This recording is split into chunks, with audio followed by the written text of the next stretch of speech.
There's a strange pattern that many people notice in relationships but struggle to explain. You might have experienced it yourself. Someone who constantly says they need space, someone who insists they value independence more than anything, someone who becomes uncomfortable when emotions get too intense. Yet somehow that same person becomes deeply attached to certain individuals. It almost feels like a contradiction. On one side, they avoid closeness, distance themselves during emotional moments, and act like relationships are overwhelming. But on the other side, when the right kind of person enters their life, something different happens. Their curiosity spikes, their attention locks in, their interest grows slowly but powerfully. And what's fascinating is that it's rarely about looks, status, or charm. The real trigger is something far more subtle. It's the way someone communicates, the tone, the rhythm, the emotional energy behind their words. Avoidant personalities are extremely sensitive to communication styles, often more than anyone realizes. The way someone expresses themselves can either activate their deepest defense systems or quietly bypass those defenses and pull them closer without them even understanding why. And the crazy part is, most people unknowingly do the exact opposite of what actually attracts an avoidant.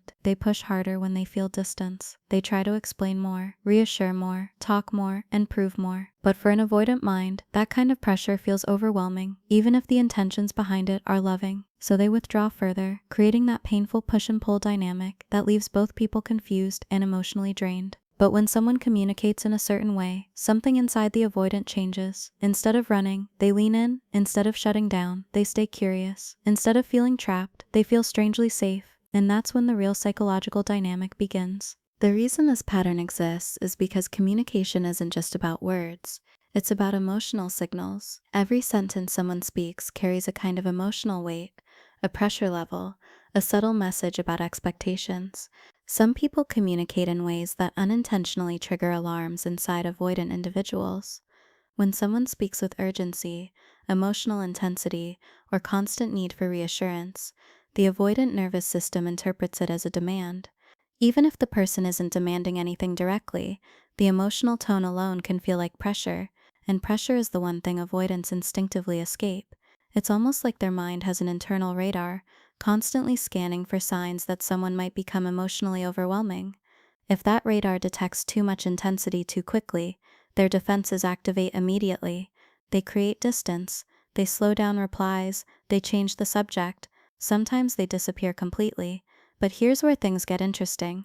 When someone communicates with a different kind of emotional energy, that radar stays quiet.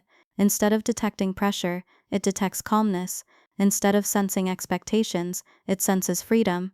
And freedom is something avoidants crave deeply, even in relationships. When someone speaks calmly, expresses themselves clearly without emotional chaos, and doesn't constantly demand closeness, the avoidant mind starts relaxing. Their guard lowers little by little, and when that happens, curiosity begins replacing fear. That's the moment when attraction quietly starts growing. One of the biggest misunderstandings people have about avoidant personalities is believing they don't want connection. That's not actually true. Deep down, many avoidants want connection just as much as anyone else. The difference is that their nervous system reacts differently to emotional intensity. When conversations become too emotionally loaded, too quickly, their brain interprets it as danger rather than closeness. It feels overwhelming, suffocating, and unpredictable. So they instinctively retreat in order to regain control over their emotional space. This is why direct emotional pressure almost always backfires with avoidance. When someone repeatedly asks questions like, "What are we?" or "Why aren't you opening up?" or "Do you even care about me?" it might come from a place of vulnerability and honesty, but inside the avoidant mind, those questions create emotional weight. They feel like expectations forming around them. And expectations can feel like traps to someone who values independence above everything else.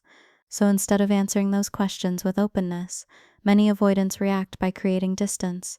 They may become quieter, more detached, or emotionally unavailable, and this leaves the other person feeling even more anxious and confused, which then creates even more pressure in the communication. It becomes a cycle that feeds itself. The more one person pushes for emotional clarity, the more the avoidant pulls away. But when communication doesn't carry that emotional pressure, something completely different happens.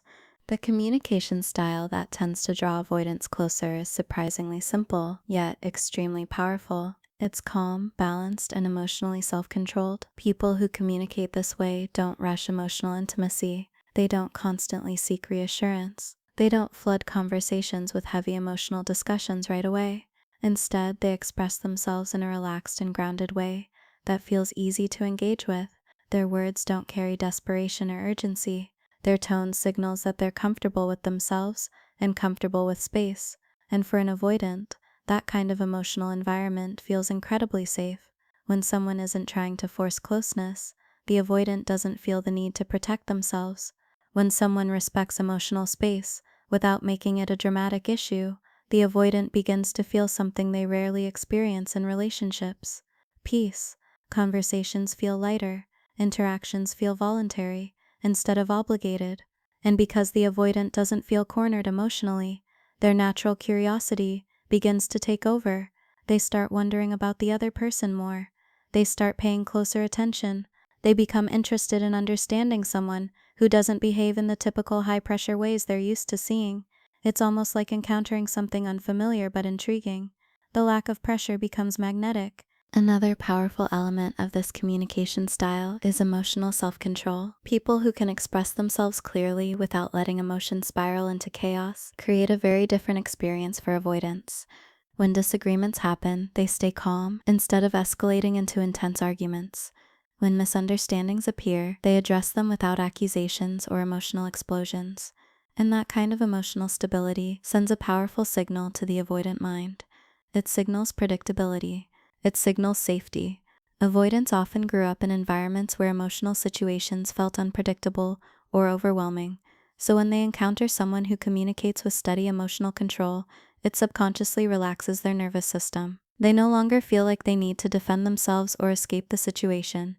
Instead, they begin leaning into the interaction. They start staying longer in conversations. They begin sharing small pieces of themselves. And this is where something fascinating begins to happen. The avoidant, who normally keeps emotional walls high, starts lowering them little by little, not because someone forced them to, not because someone demanded vulnerability, but because the communication style itself created the conditions where vulnerability felt safe enough to explore. And that's the paradox that many people miss. Avoidants don't open up when someone tries to break their walls down.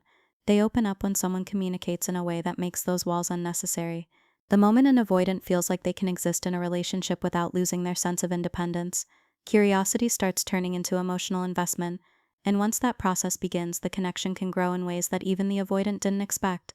What draws avoidance even more is subtlety and mystery. People who reveal everything immediately, who overshare their emotions, and who make themselves fully predictable often lose the avoidant's attention quickly. Avoidants are naturally curious. They like to explore, to discover layers gradually, and to have a sense that there's more beneath the surface. When someone communicates with a little restraint, when they don't lay out all their thoughts or feelings at once, it keeps the avoidant engaged. It's not about playing games. It's about creating an environment where the avoidant feels there's space to observe, explore, and decide to engage at their own pace. This gradual reveal of personality, feelings, and thoughts feels safe to avoidants, and paradoxically, it increases their emotional investment. They start noticing little things: the way the person handles situations, how they respond calmly under stress, the quiet strength in their communication. Every subtle cue becomes meaningful, and slowly, the avoidant's attention turns into fascination. Another reason avoidants are drawn to certain communication styles is that they value independence highly, both theirs and the other person's. Someone who communicates clearly without demanding constant interaction signals that they have a life of their own. They have interests, responsibilities, and passions, and they're not trying to monopolize the avoidant's attention. This is magnetic to avoidants because it mirrors the freedom they want for themselves. When the other person is living fully and doesn't need to cling or over-explain, it feels like permission for the avoidant to show up on their terms, without fear of being trapped or judged. This dynamic reduces the avoidant's instinct to retreat, and instead, their attention naturally flows toward that person. Over time, the avoidant begins to associate calm, independent communication with safety and intrigue, forming a subtle yet powerful attachment. It's not forced, it's a gradual alignment of psychological comfort and curiosity. Silence also plays a surprisingly magnetic role. Avoidants often become more drawn to people who aren't always immediately available, who don't reply instantly, and who can hold their own emotional space without needing constant contact. This kind of communication signals emotional stability and self-assuredness. It tells the avoidant that they can engage without fear of being overwhelmed, that their own need for space will be respected, and that interactions are voluntary rather than obligatory. This silent presence, when balanced properly, creates a powerful pull. Avoidants start noticing patterns, small consistencies in the calm rhythm of communication. It's almost hypnotic. The slower, measured, confident responses create a sense of intrigue, and the avoidant's mind begins to revolve around this person, often without realizing how deeply they've become invested. Curiosity becomes desire, and desire often becomes attachment when paired with emotional safety. There's also a psychological loop that keeps avoidants hooked once this communication style is established. When someone communicates without overt pressure but still shows interest, the avoidant mind experiences a subtle push and pull. The lack of demand combined with occasional attention triggers a natural pursuit instinct. They start thinking about the other person more. They imagine scenarios, analyze interactions, and anticipate future communication. The absence of pressure creates freedom, but the presence of consistent, balanced engagement creates anticipation. Avoidants are incredibly sensitive to these cues, and this delicate balance makes them want more. Over time, the relationship evolves into a dynamic where the avoidant feels safe enough to invest emotionally, but the engagement still feels voluntary and self-directed. The person communicating in this style essentially teaches the avoidant that closeness doesn't have to mean suffocation, and that intimacy can coexist with independence. This realization is subtle, but transformative, and it's what leads avoidants to feel almost addicted to this type of interaction. Finally, one of the most critical aspects of why avoidants are drawn to specific communication styles is emotional predictability. Avoidants have often experienced instability or unpredictability in past relationships, environments, or emotional experiences, which makes them hyper-aware of any emotional volatility. When someone communicates calmly, clearly, and consistently, it reduces the avoidant's need to defend themselves or anticipate emotional danger. Arguments are handled without chaos, disappointments are addressed without drama, and emotional expressions are steady and digestible. This predictability doesn't bore the avoidant. Instead, it builds trust, even at a subconscious level. The more the avoidant experiences this reliable, low-pressure communication, the more they start exploring vulnerability on their own terms. Walls that were once rigid begin to soften. Emotional availability starts to emerge organically, and gradually what may have begun as curiosity turns into a deep emotional connection, anchored not in intensity, but in the safety, respect, and calm confidence that the other person consistently communicates. It's a profound shift that makes the avoidant feel seen, understood, and most importantly, unpressured, a rare combination that keeps them coming back, even when they might outwardly resist it. As avoidants start leaning in, they begin noticing patterns in the way the other person communicates, small, consistent behaviors that signal emotional security. It could be the way they pause before responding instead of reacting instantly, or how they express opinions without demanding agreement. These subtle cues tell the avoidant that their presence is not being forced, and their personal space is respected. Over time, these patterns build an invisible thread of trust.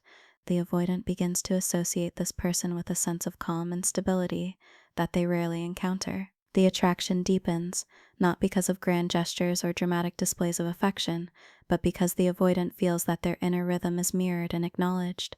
Every measured response, every thoughtful word, reinforces the sense that it's safe to engage without losing autonomy, creating a pull that is both emotional and psychological. This attraction is heightened by the balance between availability and absence. Avoidants are drawn to people who exist fully in their own lives, who are present but not overbearing. When someone communicates this way, it creates a subtle tension, an interplay of approach and withdrawal that the avoidant finds irresistible. The other person doesn't chase, demand, or overwhelm, yet they remain emotionally accessible. This balance allows the avoidant to feel both the freedom they crave and the subtle reassurance that connection is possible.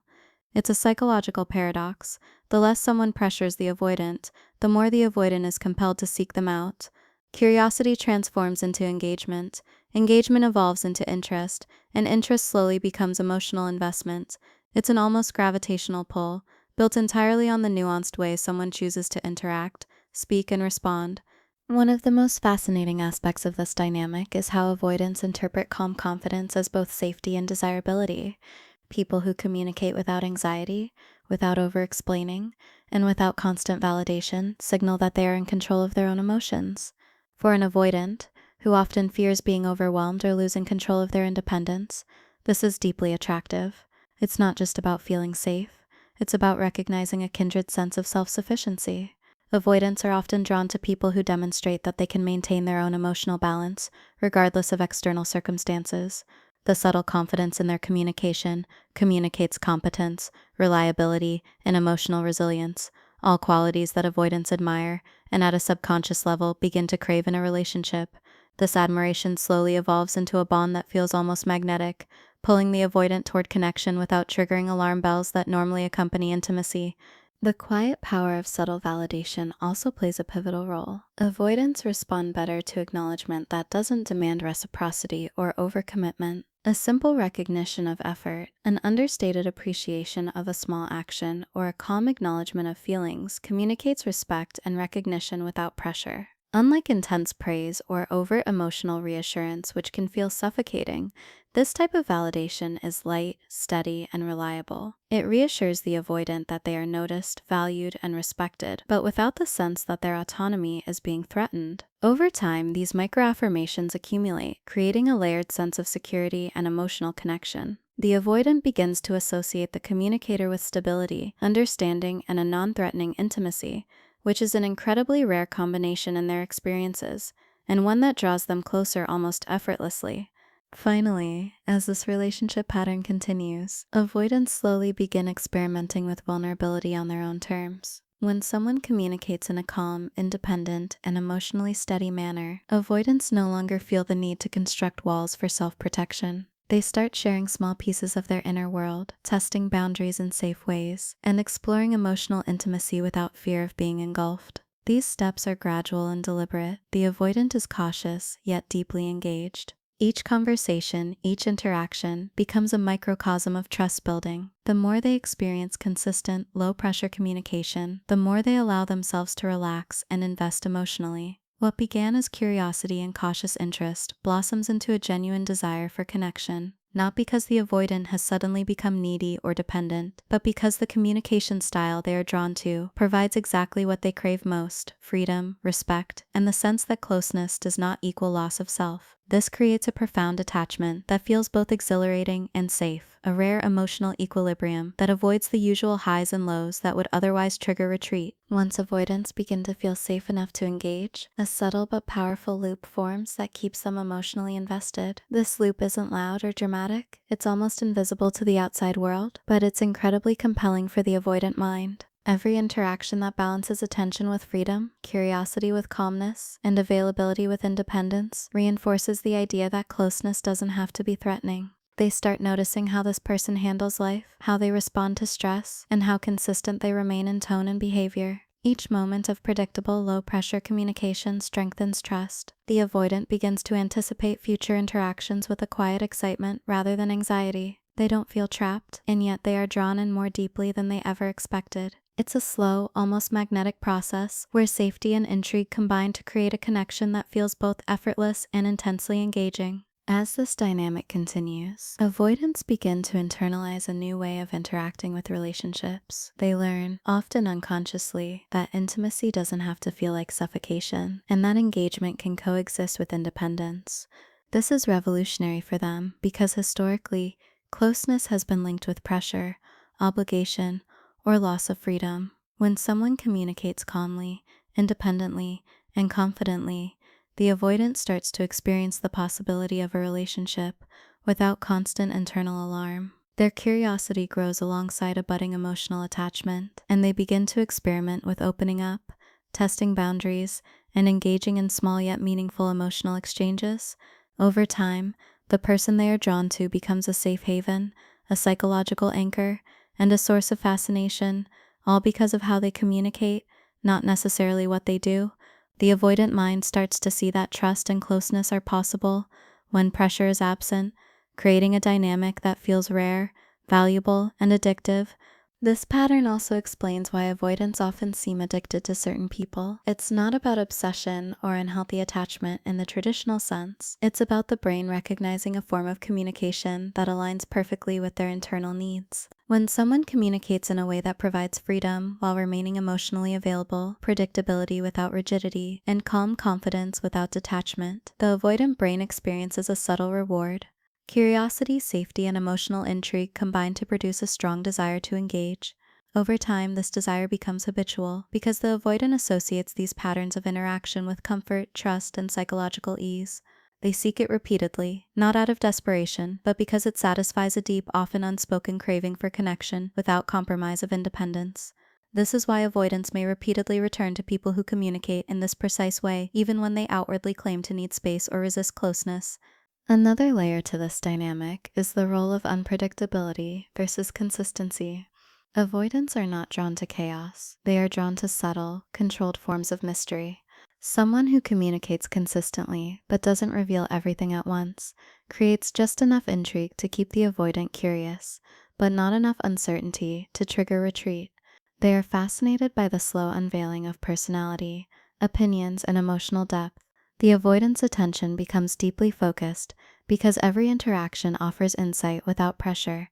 This delicate balance of intrigue and safety reinforces the magnetic pull. Avoidants begin thinking about the other person even when they're not present. Their mind plays through conversations, analyzes responses, and anticipates future interactions. It's an almost self-sustaining cycle of engagement that feels natural, effortless, and deeply rewarding for their unique psychology.